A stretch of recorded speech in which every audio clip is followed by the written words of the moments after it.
Hello again, Pietro here. Thanks for clicking on by. And today we have a guest. I'm Shaun Barrowes. Thanks for having me on here. Tell me a little about your career background, Shaun.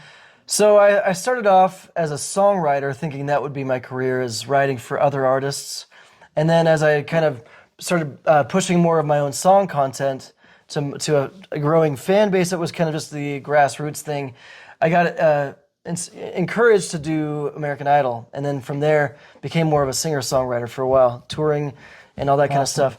And then from there went to film composer, and then now to author. So that's kind of the main thing now is I wrote a musical book so that it's kind of an outlet for my songs and my stories at the same time. Because I always had more of a storytelling element to my songwriting, and I never really had the right stories to put it to. So I finally just decided to write the story and put the songs to my own story. That's kind of the idea. Great. Yeah. What sparked your love of music? Let's see, love of music. I mean, I think I just always had it, but I mean, my family's musical, so we performed, even when I was 3 years old on a violin, and went around as like the Von Trapp family, that kind of thing where the whole family goes and sings for a congregation of people or whatever. It was more like when we were living in Maryland and Alaska, we would just go randomly to various organizations and sing. And then, of course, like listening. My mom would always introduce us to all these different artists and types of music, and so we were always, as kids, dancing around and listening to all this music. So, naturally, when I became a teenager and I'd been, taking piano lessons for, some odd years, I just kind of developed more of this affinity for writing my own music. And I think that was really what sparked the ultimate fire and love for this music, is creating my own. So writing, composing, writing my own songs, the freedom that allowed me to express things that I couldn't express otherwise. I think I had a hard time, expressing any emotions really, as most boys do. I feel like it's very common for boys growing up, especially like always. I mean, I grew up in a military family, especially, so it's you got to be macho all the time. So the only way to really express emotion for me was music, and that was a major cathartic outlet for me. So yeah. Have you felt, since you started writing music, that's one of the best ways you can deal with stress from life? Oh yeah, absolutely. It not only reduces stress, but it reduces anxiety and depression. Those are two of the things that I've always kind of struggled with. And having music as an outlet, whether listening or playing or performing, it really balances out my emotions. So it gives me some understanding to my emotions. I mean, there's all these moments I'll have where I'll just feel conflicted, and I don't know why. Some chaotic emotion inside, and I can't really figure it out. It just makes me down, and it makes me withdraw and isolate. And then I listen to music, or I play some music, and it's like, oh, that's what I was feeling. I just didn't really understand it. Now that I understand it, I can just express it or tell people or just feel good about it, knowing that I understand it at least. So, yeah, huge stress reliever. I had that happen to me last week. I didn't know why I was upset, so I went swimming, and whatever I was upset about, washed away in the water, because after the workout, I felt better. Yeah. And then I wasn't upset anymore. Yeah. Awesome. Yeah, exercise can do that for sure. Yeah. Out of those places you've lived, which one was your favorite growing up? I know some of them might not have been for very long because of the military. Military, it was 3 years each, and I mean, I would say Alaska was really cold. The summers were beautiful, but the winters were very bleak, dark and bleak. I mean, you're just talking like no sun for 4 months or something like that. Especially when we were in Fairbanks in the middle of the state. I think every place had its pros and cons. Alaska was like the wilderness. You go out there, and if you really want to venture in the outdoors, Alaska is one of the best places to be in the outdoors. But the winters are terrible. So like Maryland. I think the pros and cons of Maryland, I like the humidity better. I like the East Coast vibe, a lot more musical, a lot more artsy, but it's also more crowded, and it's just not as much space. I feel like there's a lot less space out there. Utah is wide open. The thing I don't like about Utah is the dryness. This dry weather, it kills me. It is so dry. It's really It gives me like a nosebleed for a month. I have like the cracked knuckles, and I'm going to install like one of those humidifiers for the whole house because I just can't deal with 10% humidity in a house. It's crazy. It's bad. But I mean, other than that, Utah's amazing. So I would say overall, Utah's my favorite, which is why we stayed here. We got family here. We have a lot more space, great outdoors.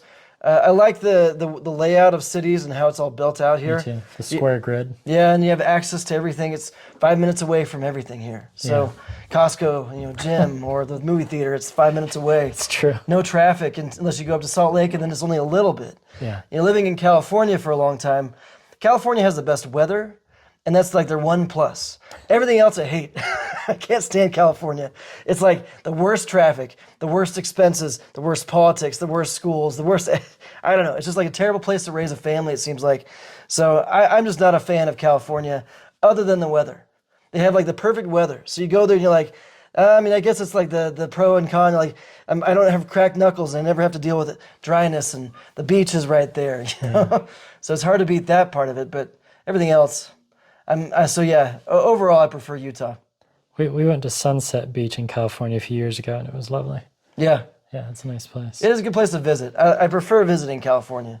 Living is a whole different story, I feel like. But yeah, I don't know, that's just me. A lot of people like California, that's why they're there. It's true. Okay, second question. Naomi, how did you meet? We were on a music video shoot together. So we had a common friend, mutual friend who he hired me to sing on this parody track. It was a Justin Timberlake song, Can't Stop the Feeling. He wanted to do a Disney goofy parody. And normally I would have never done these kind of things. I was trying to be that, pure artist. Didn't want to do parodies and covers. But at the time I was like, I just got through getting divorced. And I was kind of like ready to do anything new and different and socialize and meet people. So I said yes and thought it'd be fun and just try out something brand new, right? And then Naomi was cast to be Princess Jasmine in this Disney parody. So they made me the Mad Hatter. Oh, so wow. they put makeup on and the big red wig and the top hat. And I sang the song while she was one of the dancers in it. So we met there, and there was a bunch of other people in the cast, and we just made a lot of friends on this shoot, actually. It was a really nice one. Turned out to be a really fun shoot altogether. RJ Edos was the guy that introduced us and brought everybody together.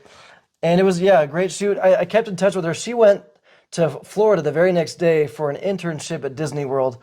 And so we just kind of kept in touch via Facebook. And I kind of was I was interested in her. I wanted to ask her out, but she left. So I didn't want to, scare her away, and I just kind of messaged her about maybe doing a collaboration, do a live stream with me, something like that, where it's like, hey, you seem like you'd be fun on camera. Try to play that off, And then eventually I just said, you know what, I'm just going to straight up ask her out. So right before she got back to Utah, I just said, you know what, we can do a collaboration, fine, but can I just ask you on a date? And she just was taken aback by how straightforward that was, but she said yes. So we went on that first date, and we've been together ever since. So that was 2016. That's awesome. That's my story's different. I won't go there, but no, still, it's always fun to hear how people meet. Yeah. Okay. Well, so I will remember not to be afraid to expand my horizons. I don't know if I could do a parody, but Yeah, it was fun. I mean, I met one of my two of my closest friends from that shoot. Nephi Garcia, he's a dressmaker. He lives in New York now, but he makes dresses. Very amazing, incredible designer. And then Billy Mann, he was the Deadpool in my Spidey Beats duo for a year and a half after that. And I met him on that shoot as well. So we ended up doing this whole comedy routine. We still keep in touch. He voiced one of the characters in the book, in the audiobook. He's the voice of Philly Docker. So if you've read, I don't think you haven't met him yet. That's chapter 6. Yeah. So in chapter 6, you'll meet the friendship. Nice. There's a foursome friendship in this book that's kind of like a tight-knit friendship. And Philly Docker is one of the main friends. And so Billy is this comedian, very much like Adam Sandler meets Jim Carrey, but he's younger now. He's a young version of them, and hilarious. I mean, his dialogue in the audiobook is just so fun to listen to, start to finish. He nailed it. Like we tracked 80 pages of dialogue, and he did it in 2 hours, and I haven't had to do a single retake. I've been listening to it over and over again. I'm like, man, it's like perfect. He nailed it. So almost all the other actors, like even like these really well polished, video game actors and Disney Plus cartoon actors, I've had them do retakes. Yeah. Because they didn't, they missed the emotion. They did a good job, but they just did it differently than what I wanted. But for some reason, Billy just nailed it. Well, in voice acting, from what little I know, I've talked to the man behind the camera, Corey, and just because you're a good actor doesn't mean you can transition to voice acting. Right. And vice versa. Different, like, okay, yeah. you're a voice actor, that's great. Yeah. But now we need to see you. Right. And so that's really cool. Yeah, it's different talent. When do you think the audiobook will be done? That's a good question. I've got 9 chapters left to edit, and then I've got some final mixing and sound effects, and I'm going to probably score pieces of it. I don't want to score a lot of it because I don't want it to be too in the way, but I will have little musical things going throughout. So I'm hoping to have the whole thing done in January, still to launch in January, but it might be as late as February. That's Nice. I mean, it's one of those where I don't want to rush it. I want it to be done right. Yeah. But I am going as fast as I can to knock it out. So Very cool. it's almost there. It's getting really close. Well, I will definitely give it a listen. Cool. Yeah, my favorite thing is to listen to the book and read it at the same time. Oh, yeah. I know it's Read along. Yeah. weird, but that's one of my favorite things I did with the Harry Potter. Oh, yeah. Nice. Yeah. Yeah, the nice thing about this one is it's full cast, so it sounds like a movie. Yeah. That's kind of the idea. It's called a graphic audiobook. Very cool. And there aren't very many out there like that. Publishers don't really pay for it unless you're already a big author, a big book, which is the main reason why I didn't go with a publisher with this first book, because I knew they wouldn't let me do that. So I decided to just go self-publishing route and do it my way, and then hopefully for the follow-up, I wouldn't mind, considering publishing at that point after I've already established what I want to do. Well, it's nice to have full control over your creation. Yeah, exactly. That's really what I needed. As a composer, as a writer, I'm always hired for various projects, and I don't have a lot of say in those. I just kind of have to do what the director says or the artist says, and so I'm just beholden to their ideas. And even though I might have this brilliant idea, and I'm really in love with this idea, and then I could give it over to them, and they say, "Nah, it doesn't fit." And then I just can't do anything about that. Yeah. So that doesn't give me that creative outlet that I need. Whereas this one, it's just like, well, whatever I want to do is what I do.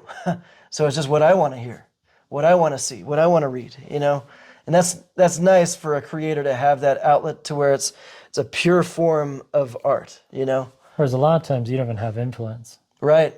There was it was a couple months ago, some company in Germany contacted me, wanted me to make a video of their smart lock. But they didn't want me to post it. They just wanted to make the video, give it to them, and then sign away all rights to it. Yeah. For like a couple $100.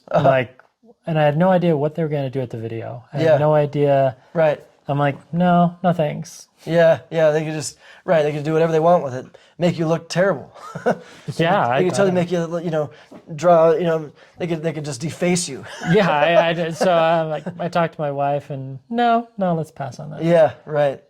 Yeah, we've had to pass on some sponsors for Naomi's TikTok for the same reason. Just doesn't fit her brand. As a female creator, they're always trying to push risque stuff too, and she doesn't want to do that. She wants to stay family friendly, and so anything that pushes those boundaries, we have to say no to, even if it's like a good payday. Just gotta say no because it doesn't fit her brand. Hold out for Bausch and Lomb. Yeah, that's right. Ralph Lauren. That's right. There we go. The Paradise Planets. What inspired you to write this book? So I had an idea. It was a flight back from Louisiana. I had just spent the whole week on the set for an animated music video, or animated film, musical film. And I was tasked to compose the score and the songs for this film. And so as I was watching the animation and figuring out these ideas of what I wanted to put into the film, it just kind of got the creative juices flowing, and also just the ideas of, I guess somehow that opened up different ideas. And this story has nothing to do with that film. Like, it's completely unrelated. That was a Christmas movie about Jack Frost or something. Anything of the kind. But somehow it just opened up that creative flow that when I was flying back from New Orleans, I just had this idea. It just struck me like this. I've never heard of a book or a movie that has this in it and this kind of thing and the music in this format, or the Paradise Planets with 3 planets, and this kind of utopia dystopia mix. Yeah. Things like that, where I always kind of felt like most dystopian books don't have a lot of hope in the end. You're like, even though there's a victory in the end, it's kind of like a anti-hero victory or anticlimactic victory, where it's like, well, yeah, but they're still kind of in that world that's terrible. And so I wanted to create something that was different, and this idea just hit me as this flight, as flight took off, and I pulled out my laptop and I just decided to write down whatever was coming to my head, and I wrote 20 or 30 pages of just ideas, just nonstop. It was like 3-hour flight, and I just kept on going and going until like the battery wore out, and oh boy, Maki, Hi. what are you doing? We're about to have a little cameo. That's right. Question 4. What was your motivation to finish a book? And the reason I ask that, I find that it's a lot easier to start something than it is to finish it. Yeah. I do like to think that I finish most of what I start, but I'm sure there are lots of things I don't. So, that's probably, there are a number of projects, that's true, like that I have geared up and revved the engine and gotten some traction to, and then stopped because I didn't get the traction that I wanted or whatever it was. In the case with the book, the idea was there. It wakes me up at 3 a.m, even now. Yeah. Like with ideas. I'm like, oh, I got to add this to the world building. Oh, this needs to go into book 2. It's just something that never let up. For 4 years, it's always there in my mind as this is the world I kind of want to live in. So it's my escape. Yeah. So every time I read anything that's like chaos, it's bad news, whatever it is that's out there that's, whether it's personal or in the world or whatever it is, I'm like, I need an escape. Well, no greater escape than the world I actually just built. And I can just go there in my mind and be around all these people that I've written about because they're real in my head. They feel very real. All these characters and all these scenarios and the technology that we've invented. I'm like, well, where is that? I just need to grab one right now. I kind of feel like I need to wear a siren suit, and things like that. So it's just kind of the ultimate escape for all the issues in the world that we face, or whatever it is that creates angst, anxiety, depression, anything like that. It's my outlet. So I had just kept on writing it, and I wanted to finish it. Mostly just because it just the story had a natural arc to it. It just kind of led me there. So I just needed to keep writing it. Awesome. Tell us about your thoughts on ebooks over the last decade.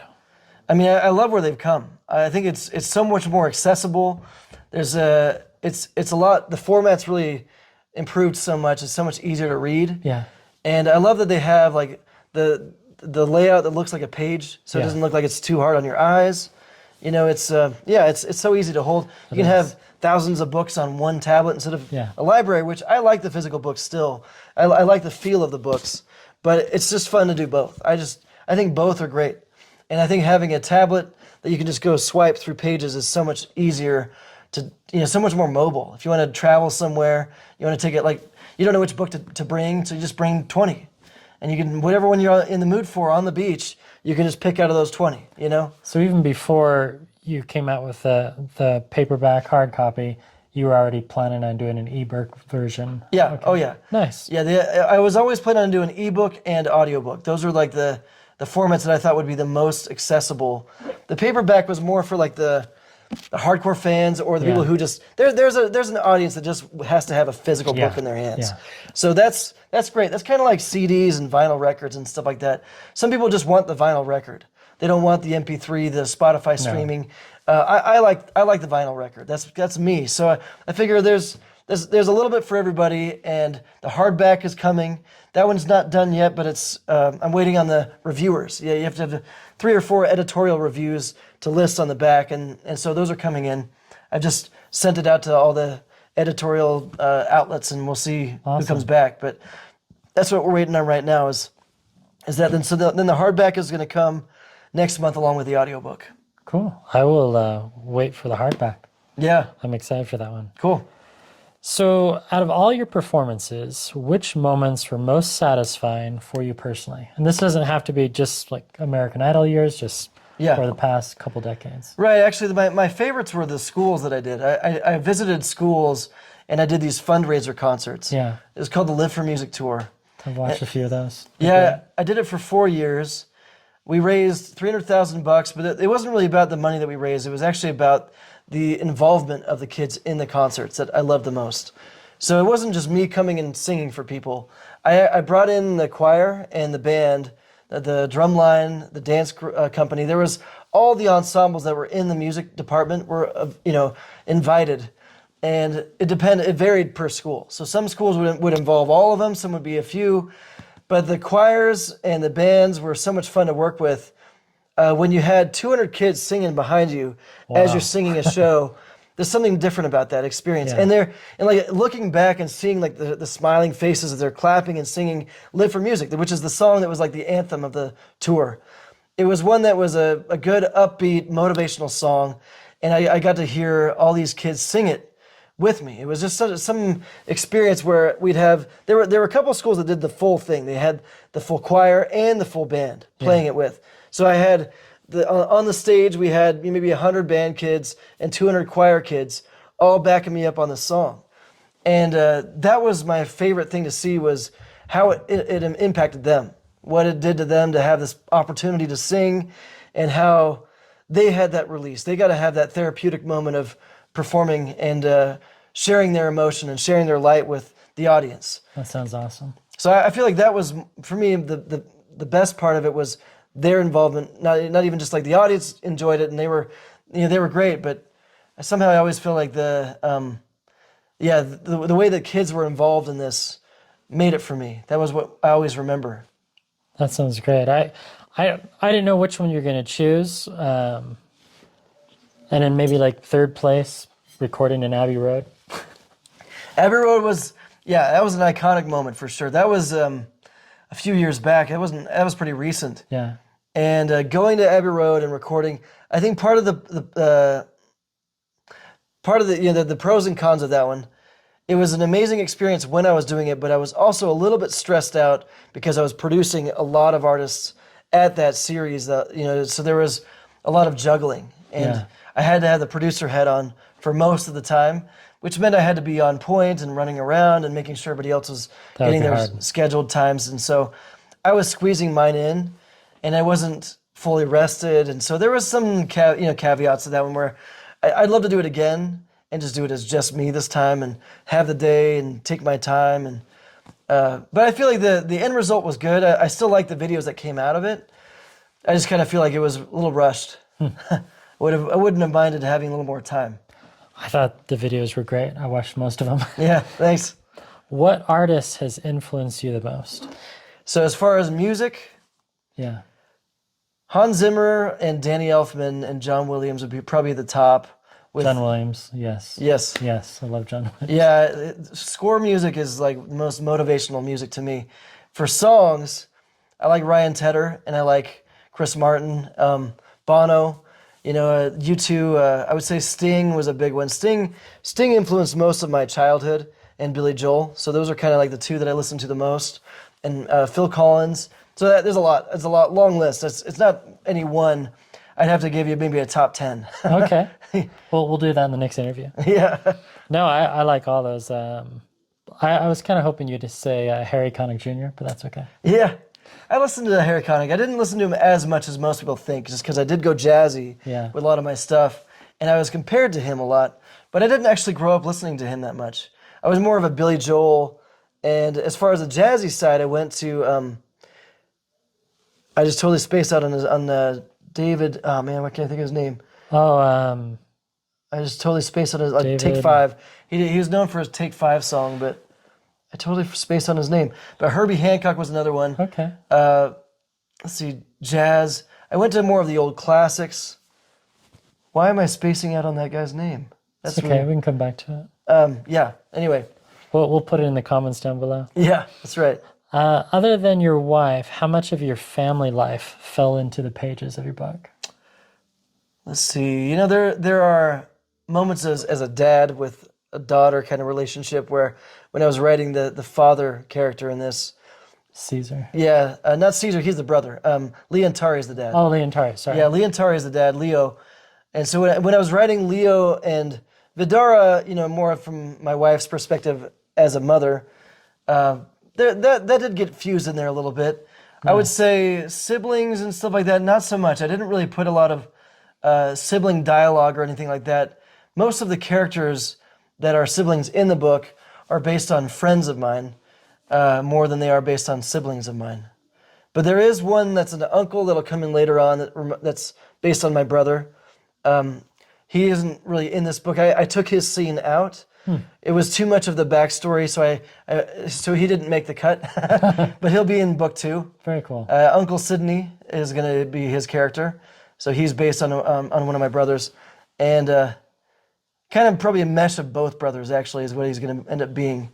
Nice. That's a lot of these characters are a mesh of multiple friends or family members. So not any one particular person will say, like, hey, that's me. No, I've read that a lot. The authors will bring in little bits of their own personal life, and it's hard not to, especially when, it's hundreds of pages. Well, they say what reality is stranger than fiction. Yeah. I mean, when you're I agree. when you want to create really original characters, I mean, there's very original people in my life, so I could just pull from that, and then I just expand on it. I expound in the way that I want to, but I mean, I take some of the most original pieces of what I saw. It's also a perception thing. That's the nice thing is it's the lens of how I'm viewing it is also what makes it partly original too. It's not just like what they did. If you just captured it on video, it might not have gone viral or done anything, but the way that I perceived it was in the same way that you take a cover song. If I hear a song and I hear it once, I try not to hear it too many times. Hear it one time, and then it's based on your memory and your perception of the cover, because then you change it up. Then it's already going to be very different. If you listen to it over and over and over and over again, and you're really trying to play every single note the same way, there's no originality to that, so it's very boring. So it's kind of the same thing as with a character that you're pulling from a real person. It's you want to catch the glimpses of it and see it through that lens, pull out the originality of it, and then expound and elaborate. Yeah, before I started reading your book, I didn't want to read a bunch of reviews because I didn't want that to taint just my interpretation of the book. Because sometimes I find that with movies and other books, I read too many reviews. Right. And, I have those other stories creep into mind, and then I'm comparisons. The biggest thing with reviews is they throw in all these comparisons. Yeah. And you're like, oh, that's like this and that's like that. And one of the most recent reviews that I got, they had some comparisons in there that I didn't agree with, because I'm like, that doesn't make a lot of sense. Yeah. But I think they're really just trying to find some comparison to draw from, and there was nothing else they could really think of. So they just found something that was really vague. And I think sometimes, especially with the stuff that I review, sometimes this can be best not to compare it. Right. Just review it as the book itself. Yeah, I know. That's as a creator, that's what we want. We don't really want comparisons, because the worst thing we want to hear is like, oh yeah, your song, it's just like this guy. It's just like that song. Yeah. Like, oh, so I didn't create anything original. I just basically copied Ed Sheeran or whoever it was you just compared me to. Same thing with a book. If you say, oh, this book is just like The Hunger Games or something like that. No, it's not. No, I mean, you definitely want to step back from, when you're creating something, to create something original. You don't want to be reading one book over and over again. I'm just going to read Dune 20 times as I'm writing this book, because then you're just going to write Dune. Maybe 5 times. Yeah, that's right. Yeah. So, I mean, you always have to step back. And so the worst thing you want to hear is how it's just like this book or just like that book. You want it to be its own creation, its own life. Very nice. Step back in time, American Idol tour. What was it like to be on tour for 8 years, and what did you learn from that? So, I mean, there's a lot of different things. Part of that tour was the high school tour. Yeah. There was a European tour. Every leg of the tour was different and taught me a lot about how to build a fan base. And I mean, looking back on it, it was more learning how to appreciate the moments that do come, because there are a lot of these things that happen that you're in the moment, you're thinking, maybe you're just too stressed out about your role or what you need to do. If you can step back in those moments and then just enjoy them, then there's just so much more to it. And there are a lot of these moments that we miss out on because we're too anxious, too stressed out.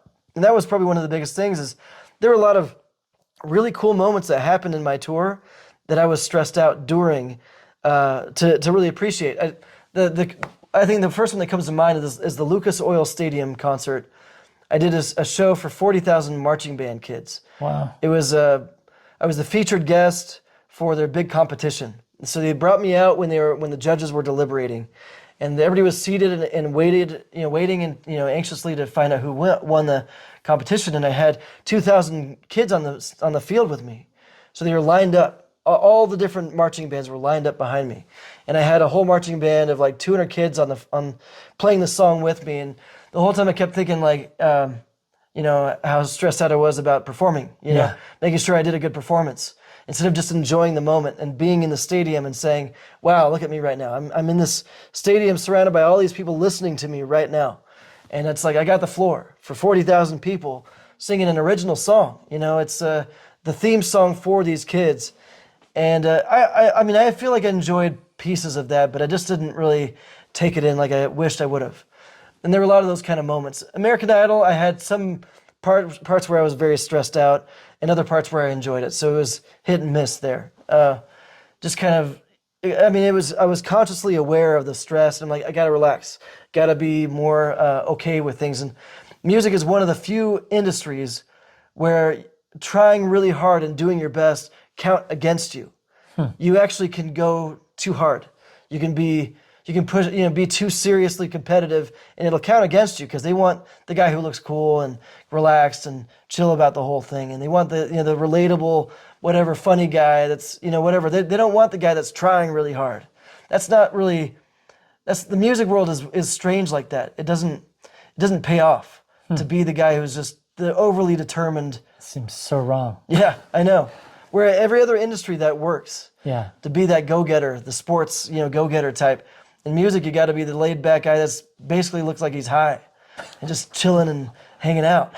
Yeah. They even tell me that, like when I was approached by Disney and a few of the record labels, they said, "You're good, but you need to look like you're high. You just need to look like you're on drugs." They just straight up told me that. It's like drink of 2 Red Bulls before every. No, because then you'd be hyped up. They want you to look more chill or I see. drained. They want you to make you look like you're partying all night and just kind of living this life of this party lifestyle. That's what people, they want to see that in artists for some reason. They want to see the tatted face, and they want to see the guy that looks like he just came out of a bar at 5 a.m. That's the artist, the celebrity that people want for some reason. Huh. So it's a backwards world for sure. That is backwards. It's the fact that I looked like I had my act together counted against me. It's like, your act is too together. Yeah, you need to look way more disheveled. Just based off that, and I've heard you say some similar comments in other stuff that I've seen you in and other interviews, and I don't want to get into music. Yeah. What advice would you give young authors? I'd say the best one is to write the book for you.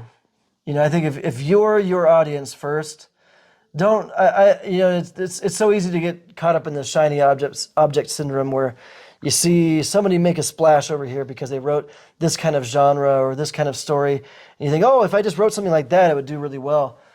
That's really easy to get caught up in, and I think you just write the story for you, for what you want to read, because then if it's something that you love to read, then somebody else out there is going to love it too. That's always my philosophy. So that was my idea with this one, is writing it for me and for my wife. It's the two of us. We are the audience, and then whoever else likes it likes it. Sounds perfect. Yeah.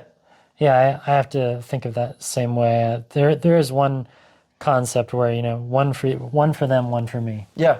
But right. I think there's nothing wrong with 2 for me and 1 for them. Yeah, that's right. Yeah. Now you have another thing right now. At 2. Oh, 2 so I got to prep. I got to prep for it. Okay, we'll finish this up. Yeah. What is your favorite watch or smart device? So I've always wanted to try out a Fitbit.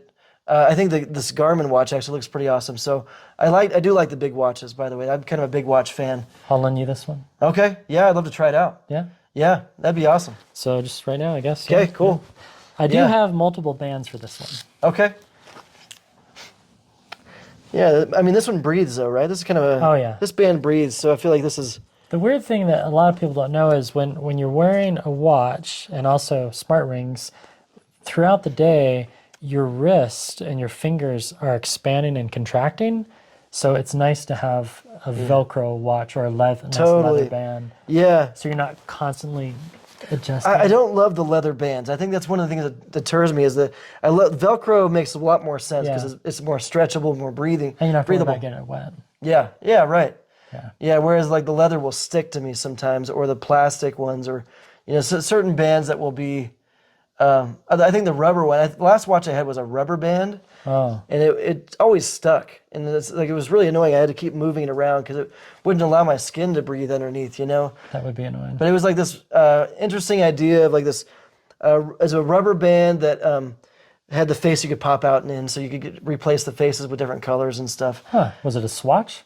No, it wasn't a swatch. It was like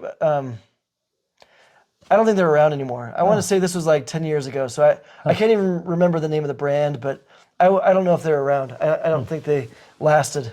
It was a cool idea. Swappable faces. I'll have to look into that. Yeah. No, this is nice. Cool. And I tested that. It lasted 34 days. Wow. On charge. Wow, that's amazing. How do you charge these ones, by the way? That one just charges in the sun, but there's a charging port in back. Oh, it charges in the sun. Yeah. So yeah, it's good for outdoors. Yeah. That's cool. Yeah, I like it. I do like the big face. It's so much nicer like that, in the digital face like that. Yeah. A lot of things going on. My favorite thing, well, one, battery life, but two, like when you do a workout, like running, it's so much data. Yeah. So much data. Yeah, that's cool. Yeah. That's actually one thing I would really like. Why I was leaning toward the Fitbit, but sounds like this would do the same thing. Yeah. And they have a great ecosystem. They've been making gadgets and working with GPS for over 2 decades. Right. I know, that's right. My friend I that's a pilot, his little navigation system is by Garmin. I used to have a Garmin. I think that was my first navigation system was the Garmin that we'd have on our dash. Yeah, yeah. That's Yeah. what you'd rent in rental cars when you travel. Right. It's like, Yep. for an extra $10, get just a give it to Garmin. Enterprise, give it Garmin. Yep, he's right. And you didn't have any choice because that was the only system out there. Well, and Garmin kind of became one of those words that was Yeah. it was a its own noun. You just kind of like Google. You Google something, you just get a Garmin. I forgot that it was called a GPS. I just called it a Garmin. Yeah. So you just kind of those were synonymous to me. But then I realized, wait, Garmin's the brand. There are other GPS things out, tools out there, but Garmin just became synonymous with GPS for a while. Yeah, if we started a workout, that one would be able to pinpoint you that we're in this section of your house. Huh. Within 16 feet. That's cool. Pretty accurate. Wow. Fun stuff. That's amazing. So what makes your book unique? There's a few things that I would like to say are unique about it. The use of acoustics, science of acoustics, Yes. and music as the power source. So music is the power source. I mean, and I didn't want it to be solely the only power source because that's not really realistic. But it is kind of the competitive power source for the sport. For it's nuclear fusion, so they use it for lighting everything and powering the planet. Yeah. So it's using the sonoluminescence is our key power source in acoustics, which is a real thing. We just don't know how to harness the nuclear fusion that it actually creates. So I took current science of acoustics and just added 100 years, added some fiction, and then turned it into more song-based rather than frequency-based. Mm-hmm. That was my use of sound. And then the mix of dystopian and utopian, like we talked about a little while ago, I think that's kind of unique to have a semblance of hope, like an actual ending where it feels like this is well, Lord of the Rings kind of did that. Lord of the Rings had that faraway lands, the elven shores that they could go to, where it felt like they were just going to heaven. It kind of felt like they were going to some heavenly elven land. That's kind of how this one is, where it's even with all the issues of Middle Earth or whatever else, you can still take a boat and sail off into the distance to this beautiful paradise. In this case, it's a Rosenbridge portal that there is a paradise on the other side of this thing. But the difference with this one is we're going to actually go to paradise in these sequels. There's in the follow-up books, we'll actually go there and do a lot more in-depth study of this new setting, so people can see what paradise looks like, and then we'll give away like what that'll look like, because that'll give away what you haven't read yet, and book 2, of course. So No, thank you. the overall arc, but so the dystopian utopian blend is unique. There's I think there is the family drama, which isn't as unique, but I do love the idea of having an average hero, not a hero that excels at something, that's the best of this, or the smartest, or gifted, or the chosen one. She is an average, siren athlete who was born into privilege. She was an aristocrat, but she loses everything. So in that sense, she is a compassionate elite, which is also kind of a mixed dichotomy, which usually in stories, the elite people are these people you hate. They're villains. In this case, she is an elite person who is very compassionate, very loyal, very lovable, because and relatable. Right. And that's what I wanted to create, was a relatable elite character who loses everything and realizes, that she didn't even realize she was elite until she lost it all, and then she starts to realize that as she goes into the story, and she becomes more and more compassionate and loyal to these new friends and to the Gaians, the Earth people. So I feel like that is also unique in that blend of the aristocrat turned humble, compassionate character that is who is also just the average person who has to truly work to be the hero. She isn't born as the hero. She has to become the hero. Yeah. And I think with a lot of, especially female-led books and stories, the female lead is already blessed with everything. She's already the best at everything because I think there's a lot of people who are scared to write about a vulnerable female character right now. And I feel like Wonder Woman did that in the first movie, for example. Yeah. She had to become Wonder Woman. But then the sequel, took that all away. She's like suddenly, as a little girl, she's trouncing all these like Amazon warriors. And so suddenly she's the best as an 8-year-old, and they just kind of wiped out all the good they did with movie 1. So in this case, I wanted a hero who was average, who had to actually be determined and will it to happen and become whether the best or something that was heroic that really makes her that protagonist that you root for and see. And that's where I feel like Lord of the Rings did a good job of that. Yeah, Frodo being the hero, he's a hobbit. Yeah. And I love that the element of making the hobbits the heroes. They're the small people, the ones that like everybody discounts. Nobody even considers them as a potential for anything. Yeah. And yet they're the ones who save the whole of Middle Earth. Oh, and Frodo did not have any special powers, and he was always making mistakes. Oh, yeah. And he just had a very loyal friend, and Sam. So, and the other, hobbits were just these, they became like Pippin even. Like Pippin, who was like the fool of a toque, right? Yeah. Who just becomes a hero in his own right by defeating Isengard. By leading Treebeard over there and having this great, brilliant idea. And a Pippin of all people, right? So I love that. I feel like Lord of the Rings is probably my greatest inspiration of any story. Even though there's nothing really similar there, I just love the friendship, and I love that there are these heroes who come out of nobodies. Yeah. And that way it's like anybody can be a hero if they truly wanted to be, if they truly wanted to, if they were determined enough to become that. And lastly, why should people read your book? I kind of answered that in the last question. I think so. Yeah. Well, awesome. Well, you have another thing to get to. Right. So we'll wrap this up. Thank you so much for your time, and thanks for willing to let me interview you. This is new for me. I hope to do more. Yeah. I hope to come back for book 2. Okay, let's do it. Yeah, thanks for having me on here. And if you have any comments, I've known Shaun for a few years, so if I can't answer the question, I'll ask him, and we'll get your pithy comments and your pithy questions responded to.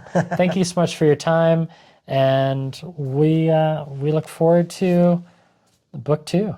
But for now, The Paradise Planets, The Fallen from Paradise, you can get an ebook, and also the paperback, and the hard copy is coming out soon. Thanks for watching. Goodbye.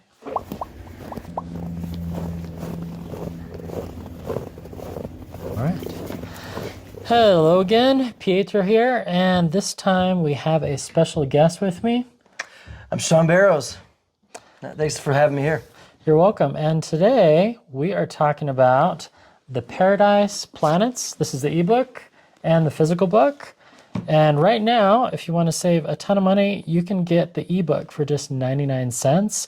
I'll put a link down below. Hello again, Pietro here. Thanks for clicking on by. And today we have Shaun Barrowes. Thanks for having me on here. What's kind of your background, Shaun? Let's see, what's my background? So I guess I'm a composer first. Let's see, let me rephrase that. Okay, so what's my background? Now, you want me to go back to like kids' roots, or are you talking about just background as a career?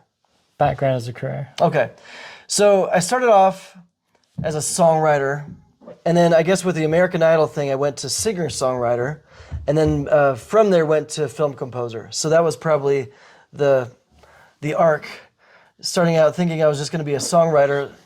I hate to cut you, but Yeah, we could just do it again. framing got weird for a second. Okay. You've never had to do retakes before, have you? This is new for you. I'm sorry. It's okay. No, I'm sure I have. I'm actually just getting into retakes. Peter, scoot forward just slightly. Okay. We should be good to start that one over. Sorry about that. Okay, no worries. No, you're fine. Thanks, Corey. And it's still recording. Oh. Have to cut that. Okay. All right. Yeah, I know how to cut. Should we do redo the intro? Okay.